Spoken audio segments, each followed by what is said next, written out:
Yes, guys, and welcome to another episode of the Cannon Podcast. We are back with our monthly youth spotlight, and today's spotlight is a very exciting youth who I think most Arsenal fans have had a glimpse of, and most recently had a glimpse of against Preston for a pretty good performance as well. Aiden Heaven is the name. This is an interesting prospect, actually. I think his journey has been quite interesting, and he's in a bit of a precarious situation with his contract. Shock horror. Another one that is very talented in basically the last year of his contract that we would look to hopefully sign on. But mate, Aiden Heaven, for you first, let's talk about the player. What do you think he is as a profile? Maybe you can give us a little bit of a comparison that you feel he plays like, and also what are his strengths and his weaknesses? For sure. I think we all have seen, or most of us have probably seen Ayden Heaven play as a center back as of late. That has been a bit of a project that has been going on for, I want to say, about 18 months now in the academy. I don't see Ayden Heaven as a long-term center back. I don't think it plays into his weaknesses very well. It plays fine into his strengths, and obviously if a player of that physical and technical capabilities can become a center back, you're looking at a world beater if he can, figure out those weaknesses. But I think with his mentality and with the way he plays and the way he likes to play, it really limits him. This is a guy who should be using his physicality in midfield to receive the ball and, take players out of play. And then, as we've seen him do from center back, the distribution and deep lying playmaking abilities is outrageous with both feet. He has an uncanny ability to play balls over the top directly to players' feet or directly into the stride of their run. He has such an ability to hit the perfect weight on a pass, and I think to me that's really his magic touch. Obviously, we all know he's massive, he's strong, he's fast, all of these amazing things that you see when you just look at him on the pitch. He stands out immediately. But what I think really makes him special is that he can swing the ball all over the place and with such confidence and with such ease, and he disguises it very, very well. He does not open up his body and you know exactly where he's going. He really disguises what he's going to do with the ball, and it takes multiple players out of play at a time. And I think as great as that would be as a center back, his weaknesses of allowing third runners in behind, of kind of losing track of his man that he's marking, his lack of communication sometimes on the pitch, I think he's not vocal enough. And I think if you're going to be the 6'4" center back who is commanding the back line, you need to be vocal. And I think we've seen it play into his contract situation as well in terms of that mentality. So that's who I see Ayden Heaven as. I think he could be I don't want to say as far as Paul Pogba, because I don't know if the attacking of Pogba is there, but just in terms of his physical capabilities in midfield and his ability to use both feet to, kind of play passes that you didn't know existed really sticks out to me. And that's where I'd hope to see him in the future. Yeah, I think people may not know, but he really is kind of the lung-busting midfielder. I would profile Aiden Heaven ideally as kind of an attacking midfielder in a three that needs the freedom of license to really run. He reminds me of a Paul Pogba-esque midfielder more so than he does a defensive prospect. And I think a lot of Arsenal's thinking in terms of putting him back in defense was because one of his weaknesses were defensive awareness, reading blindside runs, running the other way. And I think by putting him as a center back, it would teach him a lot more of those defensive fundamentals. And he's got a frame that definitely means he can compete as a center back long term. But I think when you have a look at Arsenal's kind of youth prospects in general, you've got to be pretty special to break into that attacking midfielder capacity, because you're not just competing with Ethan, you're not just competing with Martin Odegaard, but you're competing potentially with Max Dowman coming up the pipes, and Miles as well, who is somebody that can operate kind of as a box-to-box midfielder. So I think finding another role would have been really important for him as a career option. But I do look at kind of Aiden Heaven and think that there's a lot of interesting qualities. This is a player who, for me, has a supreme technical base and a really excellent reading of the game in general. I find at times he can be a little bit too aggressive to his marker, and I think that's playing into some of his, defensive frailties, where he's got a penchant and a tendency to really go in hard and maybe have a winger beat him around back, or, he's unable to necessarily control that duel successfully despite being a really large frame. So he's got to work a little bit on his controlled aggression when he kind of receives against 1v1s. But as far as a technical ability, his passing range is really incredible, to be honest. And people haven't seen it unless you've been watching him for a couple of years, but he's got a really excellent capacity to carry, really, really good. And he's got an excellent technical base in terms of receiving. And so a lot of these things, when we're starting to talk about what his potential could be and how he could rank, I think Aiden Heaven, it really depends on kind of if he's given the license and the freedom to really platform himself as one of the top carriers in a team. And I think that can come from center back or from midfield. It really doesn't matter for him. I think he's got the ability to operate in tight spaces, but also equally he's really good at leading the build-up because he's so technically secure. So for me, I struggle with how we may fit him long-term in the team and whether or not he may want to commit to being a center back long-term. And I do wonder, are those things at play here with his contract? So for you, mate, like, Aiden Heaven, in terms of his integration to Arsenal, Arsenal would love to develop another left-footed center back. Do you see that as being a long-term position for Aiden Heaven? Or do you think this is a case of maybe Arsenal using his center back role to teach him defensive fundamentals for a move to midfield eventually down the line? Back home in many senses, because that's what he is. He is a midfielder turned center back. My hope is the latter. It really is because, and I think we both really just touched on this in so many different ways, is this is a player who needs to take risks to be the best player that he can be. Yeah. And the risks that he needs to take, he cannot take in his current role. Like the passes and the vision and the ball carrying and all the things that make Ayden Heaven one of the best prospects in Hale End and what makes his physical technical combination so incredible is very limited as a center back because he can't lose possession as many times in a game. And you need a midfielder who's willing to lose possession. I know how crazy that sounds, but that is a very important part of having a well-structured midfield is one player who's willing on the stat sheet to not have 98% passing. Somebody who is willing to, stretch the defense. Even if it doesn't work every time, you're stretching the defense back and back and back. And that opens up a lot of the play. And I think Ayden Heaven, his ball carrying and his creativity and his passing angles and all those things that are so eye-opening for him are very limited as a center back. And I am all in for the play a player in a different position to teach them something. I think that's a really smart thing that Arsenal do exceedingly well and have done for a very long time, for 20, 25 years in the academy. But I worry that, number one, it's affecting Ayden Heaven's decision on whether or not to sign a new contract at Arsenal. I think he does not want to be a center back long term. I think I'm just getting a little bit of PTSD from the Miguel Aziz thing that happened where they kind of kept trying to push him to learn more defensive responsibility as a 6 when he was really a 10 so he could become an 8. And he kind of fell out of love with the game. And I'm just seeing a little bit of that with Ayden Heaven. I don't want to overreact and I don't know enough from behind the scenes on exactly what's going down, but you can just see it that he's not the most happy that he was. And I think if you watched him play this summer with the first team at center back, I think he actually really enjoyed his time and really did quite well.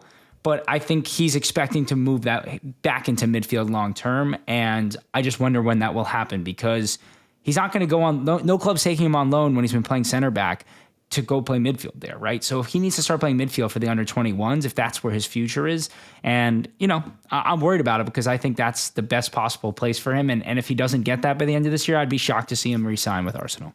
Yeah, it's a very difficult situation because it's just another one of those youth prospects that is approaching the last year of their contract. And I mean, it's somebody that we've definitely put faith in. It's somebody that has also got minutes. I mean, it's not just, you talk about, the preseason, but I mean, he got minutes against Preston as well. And I think he was fairly good against Preston, showing his potential to compete and actually play at this level. I think he's got the physical frame to deal with it. I definitely think he's still got a little bit more things to learn in terms of how he applies his technique, but technically he's excellent. And there's just maybe some tweaks that he might need to learn in terms of some of his defensive reading. I think he can read the pitch well, but again, his blindside run awareness is something that he struggled with since his midfield days. It's something that he still struggles with as a center back. So holding a high line is something that, he'll have to be a little bit more aware of. But I think moving forward, it's definitely something that I could look at and say we might lose a good prospect, not because Arsenal haven't done right by him, but maybe as an ambition, he might want something more and something different. And he can see the pathway and it being really quite difficult. But I would love to be proven wrong and for him to sign a new contract. Why? At the very least, I think this is a very talented asset that you can make money on. At the very least, I look at Aiden Heaven and I think he has the potential to play for a top team. I don't think it's just a mid-table club. I think he could play for a top team. He's got the talent to play for a top team. The trouble is, I think I project a very different ceiling at center back than I do in midfield for Ayden. If I could say, okay, we're going to think of him as a midfielder, I actually think he could reach a higher height in the game than I think he could as a center back. If he's going to continue to be a center back, I need to see a lot more growth before I think that I could see him be a real top level prospect there. But definitely somebody that ironically reminds me a little bit of Kivior in the first team at center back, particularly, where you've got incredible technique, but some of the defensive points where, especially in 1v1 duels, when he's going out wide and defending, difficult to do. He's got a good frame, so when the ball is in the air, he can meet things quite well. But if you're asking him to travel and win the duel in wide spaces, that's sometimes where he can get outdone. And sometimes tracking runners off his blind side, just like Jakub Kivior. Unfortunately, we had a really big issue against Liverpool. I think Ayden has a little bit of that in him, where he'll be over-aggressive to a marker, maybe not judge the distances quite right, and he could be in trouble. So that's a point of growth for him. I wonder what Arsenal do with him. Again, he's in the last year of his contract. I was hoping that we would stop saying this, but unfortunately it's another prospect that I feel we're in precarious situations with. And I think he has been linked with Man United, which isn't a shock to me, especially because they've made use of that with Arsenal with Cheeto as well. So it could be a real big frustration. But just to end on with you, with Ayden, where do you see his potential? I know I've talked a little bit. I think he can make it for a top team, but I think his potential differs for me depending on the position. I just don't know, if I'm being honest with you, that I think he's better than Max Dowman or he's better than Ethan Nwaneri in the 8-10, which I don't believe. And those are the prospects that I feel are good enough for us to consider in midfield. And then when I start to project as a center back, I think he could make a very serviceable career. But if he was a center back, I would argue he's a squad option center back as opposed to a starting potential for me. But where do you sit on the whole potential of Ayden to end on? No, I mean, I think you couldn't have said it better. I think, not unfortunately, it's obviously fortunate, but if he's going to be that kind of defensive 8, for lack of a better, more concise term, where does that fit in, right? Like, the midfield is going to be some combination of Declan Rice, Nwaneri, Dowman, Lewis Skelly, players that might come in through the transfer market. I don't know how Ayden fits into that. Center back wise, he's not a long-term starting center back for a team challenging for Premier Leagues and Champions Leagues. He's just not. I don't think the casualties of his play will be ironed out in a way that will ever become the case.